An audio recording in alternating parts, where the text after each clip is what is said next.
In the 1950s, public schools across America were plagued with racial segregation.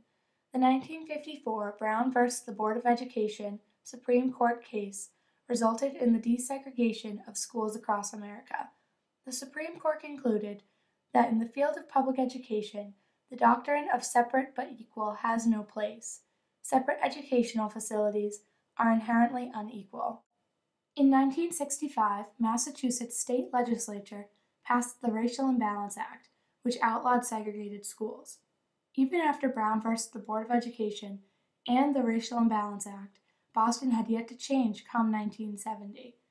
In March of 1972, a group of Black parents filed a lawsuit against the Boston Public School Committee.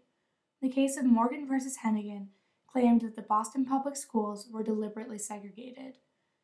After the school committee failed to send in a plan to desegregate the schools, Judge Arthur W. Garrity ruled that the students would be bused outside of their neighborhoods to achieve racial balance in the city of Boston. In an attempt to desegregate and provide equality within education, forced busing in Boston instead resulted in a negative reaction that sparked revolt which scarred the city of Boston for years.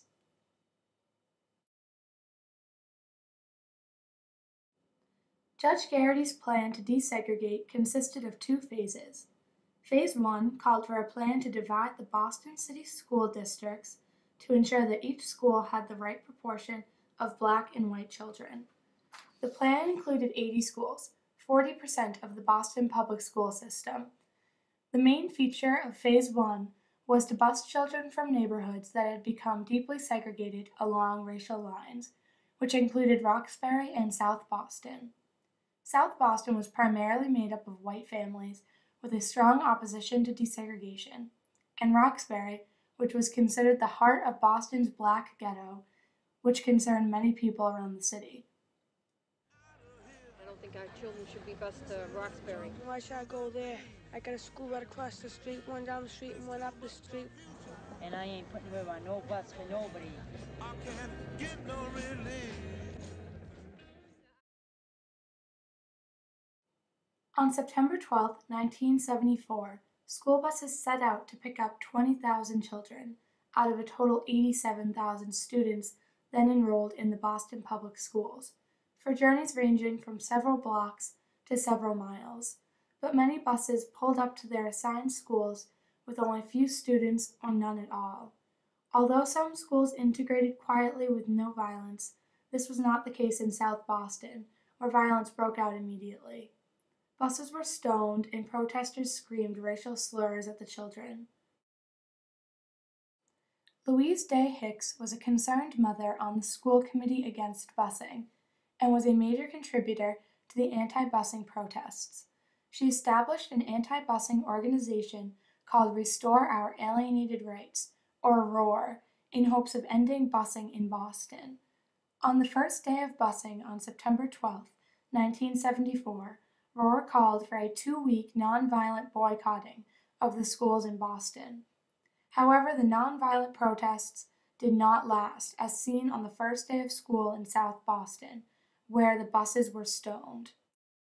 Ellen Jackson, a woman who ran a community center in Roxbury, describes the scene as a bus of elementary school students came home.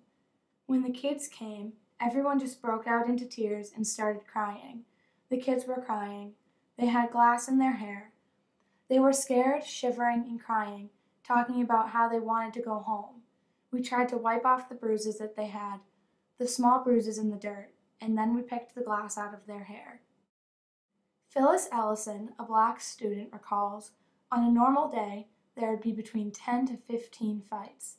The Black students sat on one side of the classroom, and the whites sat on the other side. Stories of busing violence dominated the news and finally resulted in the governor calling in the National Guard. Boston Public Schools made it through the first year of busing under the temporary Phase 1 plan, but it was evident that a new plan was needed. The violence seen during Phase 1 of the busing plan was only a preview as to what was to come.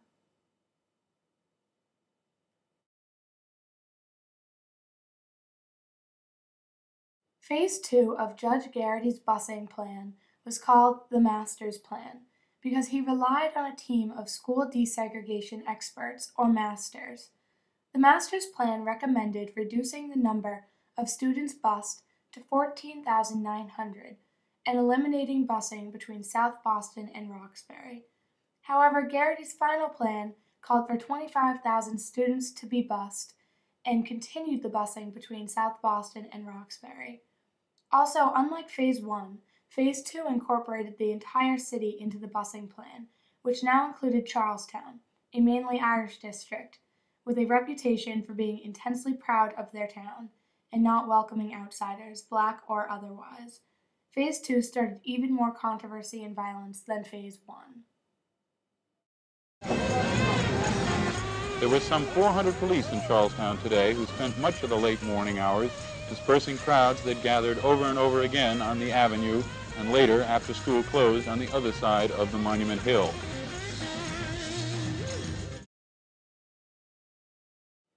Mayor Kevin White said 80% of the people in Boston are against busing. If Boston were a sovereign state, busing would be a cause for a revolution. In the fall of 1975, 400 Charlestown mothers marched in front of Charlestown High School in a protest against busing. Women concerned with their children's education dominated the anti-busing movement. Now it was necessary for police to unload buses at many Boston high schools every morning, while snipers stood guard on surrounding rooftops. Schools started installing metal detectors, and police patrolled the hallways and cafeterias. At South Boston High School, 300 state police patrolled daily for 3 years.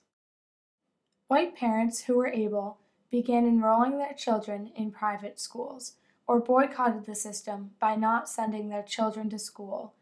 White flight soon became a reality in Boston, meaning families that could afford to do so moved to the suburbs. The 1980 census showed that 12% of the city's population, or about 80,000 people, had left since 1970. This caused a major decline in the Boston public school system.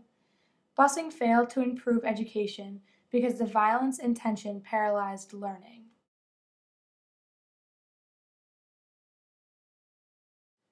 Forced busing caused racism to spread around the city, no longer confined within the schools. Even people without school children were in the streets protesting. These protests turned violent very quickly. In one violent protest, a Charlestown youth speared a black attorney, Theodore Landsmark, with an American flag pole at City Hall Plaza. This moment was captured in a famous Pulitzer Prize-winning photograph. This picture portrayed the blurry line between patriotism and racism in the fight to end busing.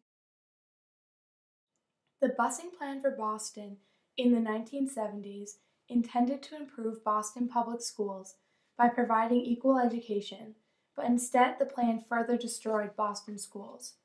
In an attempt to reform education, forced busing caused a revolt in Boston that lasted for years. The idea behind busing was that education would become equal and there would be less racial tension. Ironically, this was not the case. Instead, racial tensions skyrocketed and education suffered. The busing plan also failed in the attempt to desegregate the schools to make them more racially balanced. The definition of a revolt is to break away from or rise against constituted authority as by open rebellion, and this is precisely what happened as a result of forced busing in Boston. Citizens in the city at the time did not agree with Garrity's decision, so they reacted by revolting in the hopes of changing the desegregation plan. 25 years after Garrity ordered forced busing, the Boston School Board finally voted to end busing as a form of desegregation. Although Judge Arthur W. Garrity intended busing to be a form of desegregation, his plan fueled a revolt, increased racial tensions, and was seen by many as a violation of freedom. You say you want a revolution, well, you know, we all want to change the world.